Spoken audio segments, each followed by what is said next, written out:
नमस्कार दोस्तों, आज हम इस वीडियो में आप लोगों को विज्ञान यानी कि साइंस के पूरे 40 को वीवीआई ऑब्जेक्टिव क्वेश्चन कराने वाले हैं। दोस्तों एग्जाम में यहीं से प्रश्न पूछेगा, क्योंकि जब भी मैं ऐसे वीडियो बनाता हूं और ऐसे क्वेश्चन आपको देता हूं ना, तो सारा एग्जाम में लड़ जाता है। तो आप लोग अच्छे से लास्ट तक वीडियो को देखकर पूरा क्वेश्चन याद कर लेना, ठीक है।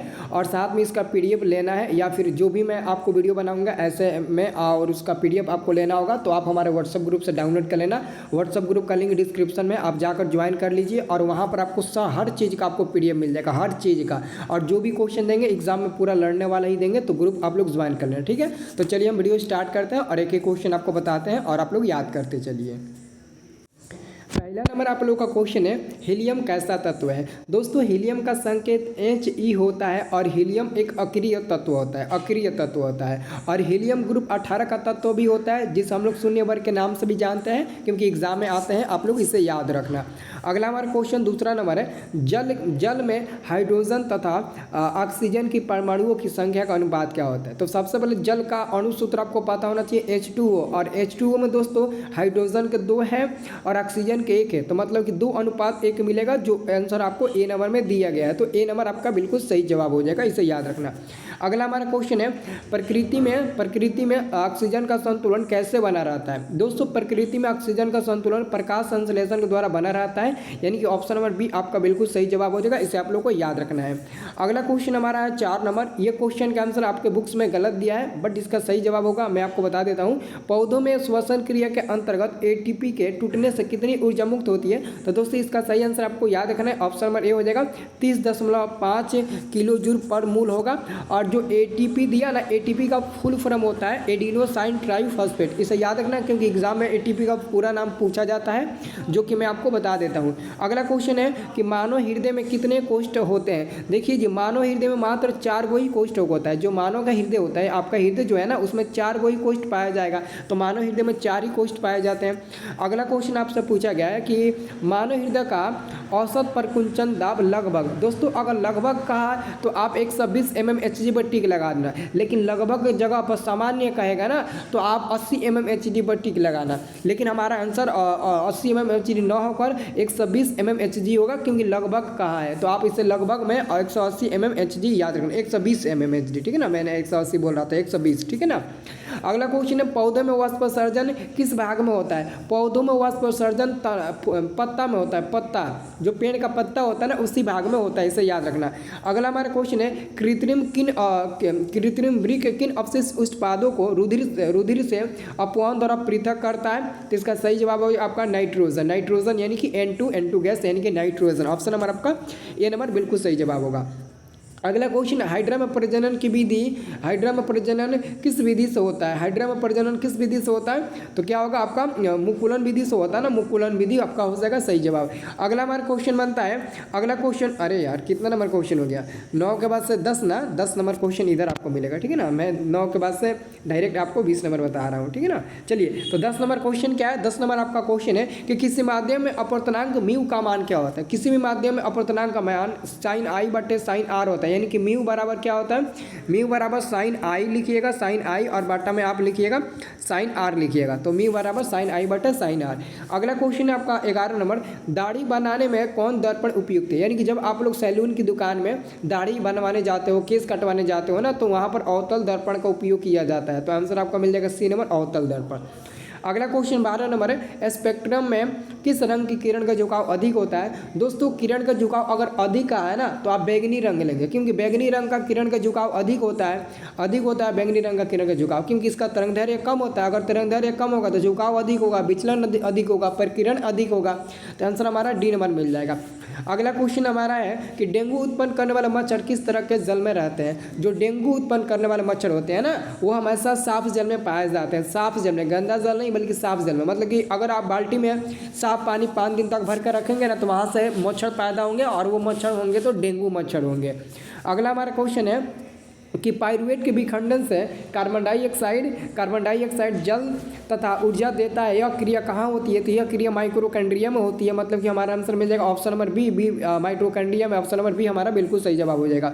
15 नंबर क्वेश्चन है, निम्न में कौन सा पदार्थ लेंस बनाने के लिए प्रयुक्त नहीं किया जा सकता है? तो मिट्टी होता है। और मिट्टी के अलावा दोस्तों एक आपका पीतल भी होता है। पीतल का भी आप लोग उपयोग आप लोग लेंस बनाने में नहीं कर सकते हो, और मिट्टी का भी नहीं कर सकते हो। तो यहाँ पर आपका मिट्टी हो जाएगा डी नंबर। अगला क्वेश्चन आपका 16 नंबर है, सामान्य दृष्टि के वयस्क के लिए सुस्पष्ट दर्शन की जो अल्पतम दूरी होती है ना, वो 25 सेंटीमीटर होती है। ध्यान में रखना 25 सेंटीमीटर, 25 2 5 सी और एम, यानी कि सेंटीमीटर होगा। ये हिंदी में दिया सेंटीमीटर, कोई बात नहीं है, लेकिन आप लोग थोड़ा सा अच्छे से देखना 25 सेंटीमीटर जहाँ होगा आप उसको ही जवाब देना और उसी पर टिक लगा देना। अगला क्वेश्चन है, ओजोन के एक अणु में ऑक्सीजन के परमाणुओं की संख्या होती है। देखो ओजोन के एक अणु में ओजोन हमेशा O3 के रूप में रहता है, और इसके परमाणुओं की संख्या हमारा मिल जाएगा कितना? तो 3 मिल जाएगा, यानी कि हमारा आंसर मिल जाएगा सी नंबर, कोई दिक्कत नहीं है। अगला क्वेश्चन आपका 18 नंबर है कि मनुष्य में वृक्क एक तंत्र का भाग है जो संबंधित है। तो दोस्तों वो उत्सर्जन से संबंधित होता है। और दोस्तों ये जो हमारा वृक्क है ना, यह एक उत्सर्जी अंग भी होता है। ये हमारा उत्सर्जी अंग भी होता है, इसे याद करना, क्योंकि एग्जाम में आता है कि निम्न में कौन उत्सर्जी अंग है, तो आप लोग बता देना वृक्क एक उत्सर्जी अंग होता है। इसके अलावा मल द्वार भी हो जाता है, किडनी में हो जाता है, बहुत सारा होता है, बट ये क्वेश्चन ज़्यादा हाईलाइट है क्योंकि एग्जाम में ज़्यादा यही क्वेश्चन आता है। अब हमारा क्वेश्चन 19 नंबर 18 नंबर तो हो गया। अब 19 नंबर क्वेश्चन देखेंगे। ये क्वेश्चन है, दो तंत्रिका कोशिका के मध्य खाली स्थान को क्या कहते हैं? तो सिनेप्स कहते हैं। इसका आंसर मिल जाएगा बी नंबर, सिनेप्स कहते हैं। जो भी लड़के वीडियो को लाइक नहीं किए होंगे, एक लाइक ज़रूर कर देना, मैं आपको पूरा चीज़ दूंगा। आप हमारा व्हाट्सअप ग्रुप ज्वाइन कर लीजिए, लिंक डिस्क्रिप्शन में होगा। अगर व्हाट्सअप ग्रुप नहीं ज्वाइन कर सकते हैं ना, या फिर लिंक आपको नहीं मिलेगा, तो डायरेक्ट हमारा मोबाइल नंबर आप नोट कर लीजिए 9244, इस नंबर को सेव कर लीजिएगा। सेव करके इस नंबर को सेव करके और व्हाट्सअप पर कहिएगा हाय सर, और जैसे ही आप हाय लिख कर भेजेंगे ना, तो इधर से हम आपको लिंक भेज देंगे व्हाट्सअप ग्रुप का, और फटाक से आप जुड़ जाइएगा। तो वहाँ से भी जुड़ सकते हैं और लिंक पर भी क्लिक करके जुड़ सकते हैं, वो आपके ऊपर डिपेंड करता है और आपका मर्जी है। अगला क्वेश्चन 20 नंबर है, पराकोष में होते हैं। दोस्तों पराकोष में पराकण पाए जाते हैं, यानी कि हमारा आंसर मिल जाएगा डी नंबर। क्या मिल जाएगा? 20 का हमारा आंसर डी नंबर मिल जाएगा, इसे याद रखना। अगला क्वेश्चन 21 नंबर है, विकासीय दृष्टिकोण से हमारी अधिक किससे समानता है? तो चिंपैंजी से है ना, चिंपैंजी, यानी कि ऑप्शन नंबर आपका हो जाएगा, ऑप्शन नंबर बी आपका बिल्कुल सही जवाब हो जाएगा। अगला क्वेश्चन है, मुकुलों द्वारा अलिंगिक जनन होता है, किस में होता है जी? ईस्ट में होता है ना। मुकुलों द्वारा अलिंगिक जनन किस में होता है? तो ईस्ट में होता है ना, तो ईस्ट हमारा बिल्कुल सही जवाब हो जाएगा। अगला क्वेश्चन है, प्रकाश संश्लेषण क्रिया में ऑक्सीजन बाहर निकलता है। दोस्तों प्रकाश संश्लेषण का परिभाषा आप लोग याद किए होंगे, और साथ में ये भी आप लोग देखे होंगे कि प्रकाश संश्लेषण क्रिया में जो ऑक्सीजन होता है ना, वो बाहर निकलता है जल से। जल यानी कि H2O, जल मतलब कि H2O से ऑक्सीजन बाहर निकलता है, इसे आप लोग को याद रखना है। अगला क्वेश्चन है कि मैग्नीशियम पाया जाता है। मैग्नीशियम दोस्तों क्लोरोफिल में पाया जाता है। 24 का आंसर आपका मिल जाएगा ए नंबर, मैग्नीशियम क्लोरोफिल में पाया जाता है, ऑप्शन नंबर ए बिल्कुल सही जवाब हो जाएगा। अगला क्वेश्चन हमारा है 25 नंबर, इंसुलिन की कमी से कौन सा रोग होता है? इंसुलिन दोस्तों, इंसुलिन की कमी से ना मधुमेह नामक बीमारी होती है, और ज़्यादातर ये मधुमेह नामक ही बीमारी होती है, ठीक है ना। एनीमिया तो दूसरा हो जाएगा, तो हमारा क्या हो जाएगा? इंसुलिन की कमी के कारण ना क्या होता है? तो मधुमेह नामक बीमारी होती है, बी नंबर आपका बिल्कुल सही जवाब हो जाएगा। अगला क्वेश्चन देख लीजिए आप लोग 26 नंबर, ये क्वेश्चन है, दृश्य प्रकाश में किस वर्ण का तरंगदैर्घ्य अधिकतम होता है? अगर तरंगदैर्घ्य अधिकतम कहेगा ना, तो आप लोग लाल कलर पर टिक लगा देना। लाल कलर का तरंगदैर्घ्य अधिक होता है, और इसका अगर अधिक हो रहा है ना, तो इसका विचलन भी कम होगा, इसका झुकाव भी कम होगा, इसका प्रकीर्णन भी कम होगा। क्यों? क्योंकि इसका वेवलेंथ ऑलरेडी ज़्यादा है। जिसका वेवलेंथ ज़्यादा होगा उसका विचलन और झुकाव और साथ में प्रकीर्णन सब कम होगा। अब देखिए अगला क्वेश्चन, विद्युत शक्ति का SI मात्रक। दोस्तों विद्युत शक्ति का SI मात्रक क्या होता है? तो वाट होता है, ऑप्शन नंबर आपका बी नंबर सही जवाब मिल जाएगा। विद्युत शक्ति का SI मात्रक वाट होता है। अगला हमारा क्वेश्चन है 28 नंबर, कि ग्लोबल वार्मिंग के लिए उत्तरदायी गैस होता है। दोस्तों ग्लोबल वार्मिंग के लिए उत्तरदायी गैस क्या होता है? कार्बन डाइऑक्साइड होता है। मतलब हमारा सी नंबर हो जाएगा CO2 गैस, यानी कार्बन डाइऑक्साइड गैस। और कार्बन डाइऑक्साइड गैस की ना मात्रा वायुमंडल में 0.03% होता है, यानी कि 0.03% ही हमारे वायुमंडल में कार्बन डाइऑक्साइड उपस्थित है। जबकि नाइट्रोजन गैस ना 78.09 है, 78.09 ये क्या? तो नाइट्रोजन गैस की मात्रा है, जो हम लोग 78% मतलब कि मानकर चलते हैं, इतना परसेंट मतलब कि वो उपस्थित है हमारे वायुमंडल में नाइट्रोजन गैस। तो नाइट्रोजन गैस तो ज़्यादा उपस्थित है। 28 नंबर क्वेश्चन हो गया ना। अब हम आपको 29 नंबर क्वेश्चन दिखाते हैं। हाँ, यहाँ से आप 29 नंबर क्वेश्चन देखिए, ये क्वेश्चन है लिटमस बैगनी रंजक का होता है, लिटमस विलियन बैगनी रंजक का होता है जो निम्न में से किससे निकाला जाता है, तो लाइकेन से निकाला जाता है। ऑप्शन नंबर ए मिल जाएगा, लाइकेन से निकाला जाता है। अगला क्वेश्चन आपका 30 नंबर, द्विखंडन होता है, द्विखंडन क्या किस में होता है, तो द्विखंडन किस में होता है जी, देखिए तो लेसमीनिया में, द्विखंडन अमीबा में ना होता है जी, अमीबा में ना केवल हो जाएगा, द्विखंडन पैरामीशिया में नहीं, अमीबा में द्विखंडन, यही देख लीजिएगा। अगर टोटल होगा तो एक बार कमेंट करके बताइएगा, बट इसका आंसर यही होगा, अमीबा में ही होता है। एक बार देख लेना, अगर किसी को डाउट लगे ना तो एक बार हमसे पूछ सकते हैं इसको आंसर की, सर जी सभी नहीं हो सकता, मैं देख लूँगा, ठीक है ना। चलिए अगला क्वेश्चन है, फूल में नर प्रजनन अंग होता है। दोस्तों फूल में नर प्रजनन अंग पुंकेसर होता है। ऑप्शन नंबर आपका ए नंबर मिलेगा, पुंकेसर। ओके, अगला क्वेश्चन है, अंडाणु निषेचित होता है, तो अंडाणु जो निषेचित होता है ना वो फैलोपियन नलिका से निषेचित होता है, यानी कि ऑप्शन नंबर क्या मिल जाएगा, 32 का ऑप्शन नंबर सी मिल जाएगा, इसे याद रखना। अगला क्वेश्चन हमारा 33 नंबर है, जो नेत्र निकट स्थित वस्तु को साफ नहीं देख सकता है उस नेत्र में क्या होता है, मतलब कि वो निकट की वस्तुओं को साफ नहीं देखेगा तो निश्चित तौर पर दूर की वस्तुओं को साफ देखेगा। अगर दूर की वस्तु आपको साफ दिखाई दे रही है तो आपके अंदर दूरदृष्टि दोष है, मतलब कि आंसर क्या होगा, दूरदृष्टि दोष। ऑप्शन नंबर आपका ये बिल्कुल सही जवाब हो जाएगा। कितना इजी प्रश्न है ना।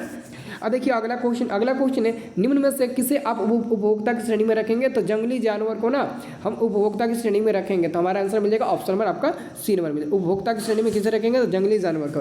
अगला क्वेश्चन है, कवक में पोषण की कौन सी विधि है, तो दोस्तों मृतजीवी हो जाएगा, ऑप्शन नंबर ए मिल जाएगा, मृतजीवी। क्या हो जाएगा, मृतजीवी, ऑप्शन नंबर ए मिल जाएगा। अगला क्वेश्चन 36 नंबर है, मानव में डायलिसिस शैली है। दोस्तों मानव में डायलिसिस शैली नेफ्रॉन होता है, न्यूरॉन नहीं बल्कि नेफ्रॉन होता है। ऑप्शन नंबर आपको ए नंबर याद रखना है और यही टिक लगाना है और यही आपको लिखना है। अगला क्वेश्चन आपका 37 नंबर है, 37 नंबर क्वेश्चन है, पुष्पी पौधों में लैंगिक जनन किसके द्वारा होता है, पुष्पी पौधों में लैंगिक जनन, पुष्पी पौधों में ना लैंगिक जनन होता है फूलों द्वारा, और फूल के द्वारा दोस्तों पुष्प भी दिया रहा है ना, पुष्प भी दिया रहा है, तो आप लोग पुष्प पर भी टिक लगा देना, क्योंकि पुष्प का मतलब फूल ही होता है ना। अब ये हो गया ना, अब हम लोग कितना नंबर क्वेश्चन देखेंगे, ये तो आपका हो गया। हाँ, अब आपको अगला क्वेश्चन कितना नंबर बताना है जी, 38 नंबर क्वेश्चन आपको बताना है ना। 38 नंबर क्वेश्चन है, इधर है 38 नंबर, कि निम्न में कौन एक जैविक प्रक्रम द्वारा अपघटित होने वाला पदार्थ है, तो सूखे घास पत्ते हो जाएंगे, जो सूखे घास पत्ते नहीं होते हैं, सूखे घास पत्ते, तो वही सूखे घास पत्ते हो जाएंगे, ऑप्शन नंबर ए मिल जाएगा। अगला हमारा क्वेश्चन है 39 नंबर, ये क्वेश्चन है 39 नंबर, हरे पौधे कहलाते हैं। दोस्तों हरे पौधे उत्पादक कहलाते हैं ना, ऑप्शन नंबर ए मिल जाएगा आपका 39 का। और 40 नंबर आपका क्वेश्चन है, 40 नंबर क्वेश्चन है कि कीटों का पंख और चमगादड़ का पंख किस तरह के अंग होते हैं, तो दोस्तों ये समजात अंग होते हैं। कौन सा अंग होते हैं, तो समजात अंग होते हैं। तो मैंने आपको पूरे 40 क्वेश्चन बताया और 40 क्वेश्चन मैंने VVI ही बताया था, तो आप लोग अच्छे से याद कर लेना। कितना प्रश्न याद होगा एक बार कमेंट करके हमें बता देंगे तो कुछ अच्छा ही रहेगा, मैं देख लूँगा कमेंट कि सच में आपको इतना में से इतना याद था, तो कितना याद है बताइए। और ग्रुप जाकर ज्वाइन करिए, आपको बेफिक्र होकर ना सबका PDF डाउनलोड कर लेना है और मैं आपको दे दूँगा, ठीक है ना। वहाँ पर ऑलरेडी दे भी दिए होंगे, आप जाकर डाउनलोड कर लीजिएगा। ओके।